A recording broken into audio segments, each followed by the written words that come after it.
Hello friends, मैं आपके दोस्त स्पिरिचुअल सोनू। इमोशंस और हमारी सक्सेस ये कैसे लिंक करते हैं, ये आज मैं आपको बताऊंगी। तो जितनी भी मैंने अब तक लॉ ऑफ अट्रैक्शन की जर्नी मेरी कंप्लीट की है, जितना भी मैंने सीखा है, जितना भी मैंने पढ़ा है, वो मैं आपको एक छोटे से एग्जाम्पल के साथ बताना चाहूँगी। बेसिकली होता क्या है, जब भी हम हमारे लॉ ऑफ अट्रैक्शन की जर्नी में होते हैं तो हम चाहते हैं कि हाँ, चीज़ें मैनिफेस्ट होना शुरू हो जाए, बहुत अच्छे से मैनिफेस्ट होना शुरू हो जाए, फटाफट जीवन बदल जाए और सब कुछ आसान हो जाए। ये हमारे मन में पहला थॉट होता है और हम बहुत बड़े बड़े सपने देख लेते हैं, लेकिन हम इमोशनली सॉर्टेड नहीं होते। तो जब हमारे इमोशंस कंफ्यूजिंग होते हैं, दुख भरे होते हैं, तो हम हमारे जीवन में क्या अट्रैक्ट करेंगे? क्योंकि आपका ऑरा मैग्नेटिक होता है। उसका मतलब क्या है? जो भी आप ब्रह्मांड में दोगे वही आपको 10 गुना होकर वापस मिलेगा। तो अगर आपने कन्फ्यूजन को क्रिएट किया तो 10 गुना होकर आपको बस कन्फ्यूजन ही कन्फ्यूजन आपके जीवन में मिलेगा। अगर आपने ढेर सारा प्यार बांटना शुरू किया, जैसे कि आप घर से बाहर निकलते हो, सबसे पहले आपको पौधे मिलते हैं, है ना? घर के बाहर पौधे रखे होते हैं, या आपका दरवाज़ा होता है, या कोई पेट आपके सामने आ जाता है, या कोई स्ट्रीट डॉग भी आ जाता है। जो भी इंसान आपको मिलता है, बस जो भी मिले उनसे प्यार से व्यवहार करें। जैसे प्लांट है, उसको थोड़ा सा हाथ लगा लिया, उसको आई लव यू एनर्जी के फॉर्म में बोल दिया। तो ऐसे आपको छोटी छोटी चीज़ें करनी है जिससे आप ब्रह्मांड में बस प्यार ही प्यार बांटोगे। तो जब आप ब्रह्मांड में प्यार बांटना शुरू करोगे तो आपको आपके जीवन में प्यार ही तो मिलेगा ना। ये बहुत मायने रखता है कि हम हमारे जीवन में लोगों को क्या देना चाहते हैं। तो जिस वक्त ये क्लियर होता है ना कि हाँ, हम ये देना चाहते हैं, तो लॉ ऑफ अट्रैक्शन की जर्नी है ना, थोड़ी सी आसान हो जाती है। हमारा ऑरा जो होता है वो मैग्नेटिक होता है। हम जो भी देंगे वही हम अट्रैक्ट करेंगे। तो अगर हम गुस्सा देंगे तो हमें गुस्सा ही मिलेगा, अगर आप कंफ्यूज रहेंगे तो कंफ्यूजन ही मिलेगा। लॉ ऑफ अट्रैक्शन की जर्नी अगर आपको बहुत अच्छे से कंप्लीट करनी है तो सबसे पहले आपको ये जानना होगा कि इस वक्त मैं अंदर से कौन हूँ। क्योंकि आपका जो आउटर वर्ल्ड है ना, वो रिफ्लेक्शन है आपके अंदर की दुनिया का। आपको वही एविडेंसेस मिलेंगे जो आप ब्रह्मांड में दे रहे हो। ब्रह्मांड में आप क्या दे रहे हो, इसके बारे में आपको थोड़ा रुक कर सोचने की ज़रूरत है। अगर आप किसी को दुख दे रहे हो तो ब्रह्मांड आपको वही 10 गुना होकर लौटाएगा। क्योंकि जब हम बीज बोते हैं तो बीज तो हम अकेला बोते हैं, लेकिन जब उसी बीज का पौधा बन जाता है, जब हम उसे पानी देते हैं, सींचते हैं, तो वही आपको 100 फल देने लगता है और ये सिलसिला चलता ही रहता है। इसीलिए बहुत केयरफुल रहिए कि आप क्या बो रहे हो, है ना। लॉ ऑफ अट्रैक्शन की जर्नी में क्या होता है कि जब हम शुरू करते हैं सब कुछ करना और चीज़ें वर्कआउट नहीं होती है तो हमें लगता है कि अरे यार, ये लॉ ऑफ अट्रैक्शन तो मेरे लिए काम नहीं कर रहा, और वहीं पे हम गलती कर देते हैं क्योंकि हम अफर्म कर रहे हैं कि लॉ ऑफ अट्रैक्शन मेरे लिए काम नहीं कर रहा। हम दूसरों की जर्नी के साथ हमारी जर्नी को कंपेयर करते हैं, लेकिन हम दूसरे कितनी मेहनत कर रहे हैं वो नहीं देखते।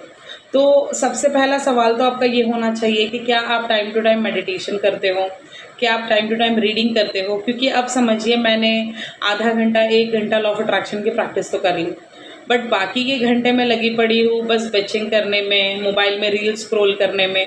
तो क्या आपको लगता है मेरे जीवन में बदलाव आएगा? जी नहीं। जीवन में बदलाव तभी आएगा जब आप कंप्लीटली अपने आप को बदल दोगे। 90% अगर आप नेगेटिव बातें बोलते हो और 10% अगर आप थोड़ा पॉजिटिव होकर बोलते हो कि अरे मेरे लिए तो कुछ काम नहीं कर रहा, तो कैसे करेगा? क्योंकि आप 90% जो करते हो ना, वो आपके 10% पे हावी हो जाता है। इसीलिए आपको ऑथेंटिक रहना है, अंदर से कंप्लीटली अपने विचारों को बदलना है, ट्रांसफॉर्म करना है। बस दुनिया में प्यार ही प्यार बांटना है, बस अपनी जर्नी पे फोकस्ड रहना है। जब आप अपनी जर्नी पे फोकस्ड रहते हो ना, तो सारी चीज़ें ऑटोमेटिकली आपके लिए काम करना शुरू करती है। तो जब आपको ऐसा लगे कि नहीं, कुछ वर्कआउट नहीं हो रहा, मुझे पता नहीं कहीं मैं कुछ गलत तो नहीं कर रही, तो ये सोचकर भी हम वही इमोशंस क्रिएट कर रहे होते हैं। तो हमें बस इसी बात का ध्यान रखना है कि हम क्या कर रहे हैं। अगर आप जो भी कर रहे हो उसको अगर आप 100% देते हो तो डेफ़िनेटली आपकी जर्नी बहुत सुखकर हो जाएगी। सो लॉ ऑफ़ अट्रैक्शन का एक बेसिक सा नियम है, जो भी आपको चाहिए वो आपको माँगना है, फिर वो आपको दे दिया जाएगा। तो माँगने वाले भी आप हो, क्रिएट करने वाले भी आप हो। अब बस आप अपने क्रिएशन को भूल चुके हो, अपने क्रिएटिव मोड को भूल चुके हो। तो वही क्रिएटिव मोड को वापस से अपने जीवन में लेकर आइए और देखिए आपके जीवन में कितना सारा बदलाव आना शुरू हो जाएगा। सो बदलाव हमारे अंदर ही है, बस हमें उसे अच्छे से देखना है और उसको फॉलो करना है। आप कौन से बीज बो रहे हो उस पे ध्यान देना है, तो वो बदलाव ऑटोमेटिकली आपके जीवन में आ जाएगा। सो इमोशंस और जो हमारी सक्सेस है वो इस तरह लिंक करती है, क्योंकि समझिए आपको एकदम हाई फ्रीक्वेंसी पर रहना है। लॉ ऑफ अट्रैक्शन क्या कहता है, जो चाहिए वो मांगो, वो तुम्हें मिल गया है, इस भाव में रहो, बस खुश रहो। क्योंकि अगर तुमको खुशी अट्रैक्ट करनी है तो तुमको खुश रहना पड़ेगा।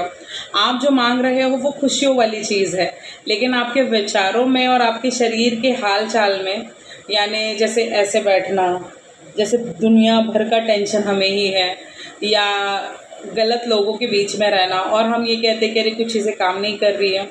तो इमोशंस बहुत मायने रखते हैं कि आपके इमोशंस किस तरीके के हैं।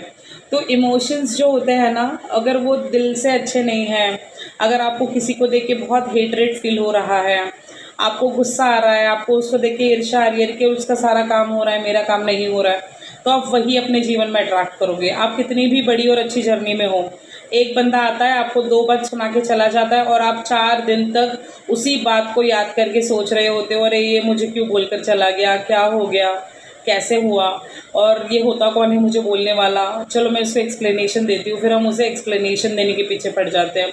सो यहीं पे हमारे इमोशंस हमारी जर्नी में हमें पीछे लेकर आ जाते हैं और 4 दिन बस हम उसी व्यक्ति के बारे में सोचने में लगा देते हैं कि इसने मेरे बारे में ऐसा क्यों बोला। सो गाइज़, ये इम्पॉर्टेंट ही नहीं है।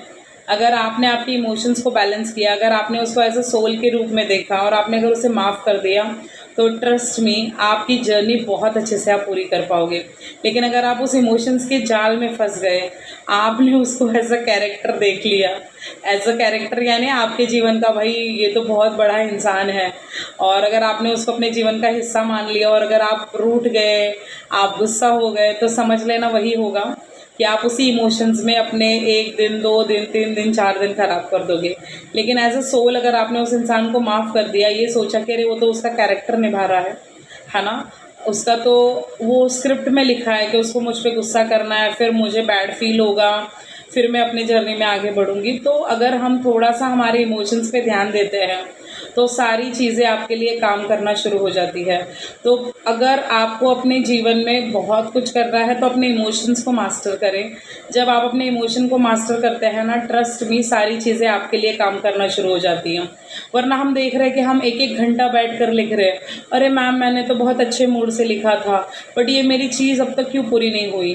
तो तुमने बस अपने जीवन का 1 घंटा पॉजिटिविटी के लिए दिया, लेकिन बाकी के 23 घंटे तुम क्या कर रही थी, तुम कौन से इमोशन में थी। अगर समझो तुमने 7 या 8 घंटा सोने में बिताया, तो बाकी के घंटे तुम क्या कर रही थी। वो 16 घंटे बहुत मायने रखते हैं जो आप अपने जीवन को देते हो।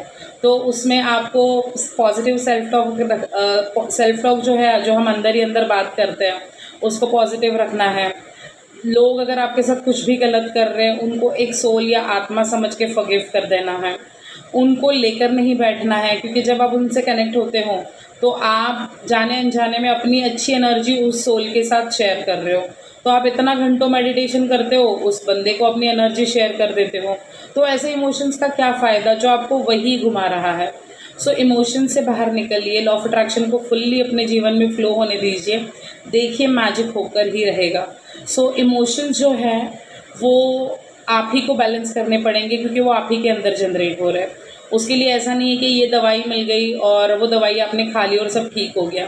नहीं, आपको दिमाग से ठीक होना पड़ेगा, तब जाके आप अपने इमोशंस को मास्टर करोगे और आपके जीवन की आपकी जीवन की जर्नी में आप आगे बढ़ोगे।